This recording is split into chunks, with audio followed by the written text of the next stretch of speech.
Ibnu Abbas radhiyallahu anhu mengatakan, dosa besar itu adalah setiap dosa yang diancam dengan neraka, murka, laknat, diangkat berkah hidup, atau siksa Allah di kuburan, ataupun siksa secara umum. Sebagian ulama mengatakan dosa besar adalah yang dilarang oleh Allah dari awal surah An-Nisa sampai ayat ke-30-nya. Qatadah berkata dalam tafsir surah An-Nisa yang berbunyi a'udzubillahi minasyaitonir rajim, in tajtanibu kaba'ira ma tunhauna anhu nukaffir ankum sayyi'atikum wa nudkhilkum mudkhalan karima. Jika kalian menjauhi dosa-dosa besar di antara dosa-dosa yang kamu dilarang untuk mengerjakannya, niscaya kami akan menghapus semua dosa-dosa kecilmu dan kami masukkan kamu ke tempat yang mulia. Ayat ini menjelaskan tentang adanya dosa besar dan dosa kecil. Dan dosa kecil adalah lawan definisi tadi, semua dosa atau larangan yang tidak diikuti dengan ancaman murka, laknat, siksa kubur ataupun siksa api neraka. Juga dosa ini terbagi dua, saudaraku seiman. Dari sisi yang lain ada dosa yang berhubungan dengan haknya Allah, seperti orang berzina, orang tidak sholat. Ini juga dirincikan oleh para ulama. Andai saja dosa itu tidak punya konsekuensi untuk dibayar setelah bertaubat, maka dia cukup bertaubat kepada Allah subhanahu wa ta'ala, sebagaimana akan kita rincikan dalil-dalilnya insyaAllah. Misal dia berzina, dia tinggal bertaubat nasuha kepada Allah, maka Allah pun akan menerima taubatnya. Tapi kalau yang ditinggalkan adalah dosa atau perintah yang akhirnya menjadi dosa, seperti orang tidak puasa Ramadan sehingga dia wajib pada saat taubat mengqadha puasa Ramadannya, maka selain taubat kepada Allah dia harus melakukan qadha puasa itu.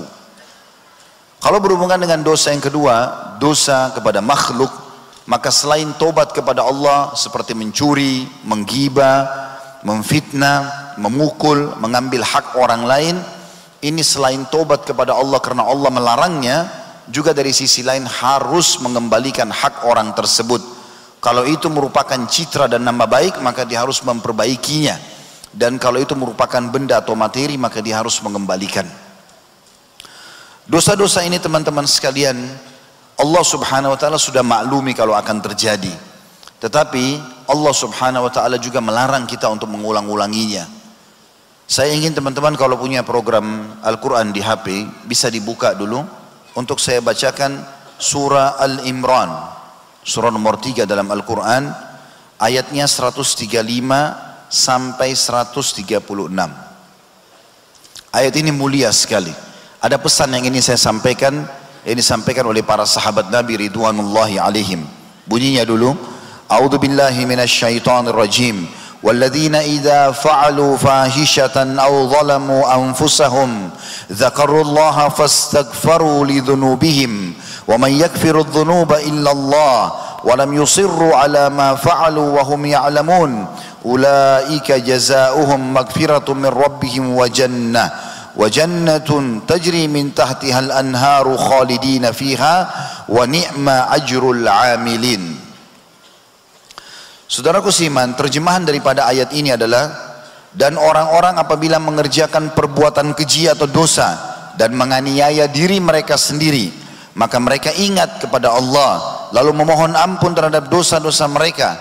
Dan siapakah yang dapat mengampuni seluruh dosa selain daripada Allah?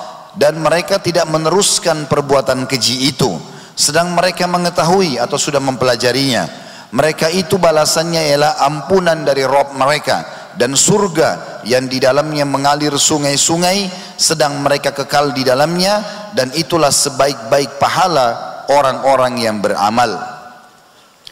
Ibnu Katsir menyebutkan dalam tafsirnya mengenai ayat ini, Al-Imran 135 sampai 136, beliau mengatakan diriwayatkan dari Anas bin Malik radhiyallahu anhu bahwasanya telah sampai berita kepadaku bahwa pada saat turun ayat ini iblis pun menangis, karena ternyata iblis berusaha menyesatkan manusia dan menjerumuskan mereka dalam dosa besar dan dosa kecil, tapi Allah pun telah menjanjikan pengampunan dosa sebanyak apapun dosa yang dilakukan selama seseorang itu belum meninggal dunia. Imam Ahmad meriwayatkan dalam musnadnya dari Abu Sa'id al-Khudri radhiyallahu anhu bahwasanya Rasulullah sallallahu alaihi wasallam bersabda, iblis berkata, wahai Rabbku, demi kebesaranmu aku akan senantiasa menyesatkan hamba-hambamu selama ruh-ruh mereka di tubuh mereka. Maka Allah pun membalas sambil berfirman, demi kebesaran dan keagunganku aku akan senantiasa mengampuni mereka selama mereka meminta ampunan kepadaku. Dan ini adalah berita gembira kepada orang-orang beriman, bagaimana Allah subhanahu wa ta'ala memudahkan untuk kita bertaubat kepadanya dan kembali ke jalannya.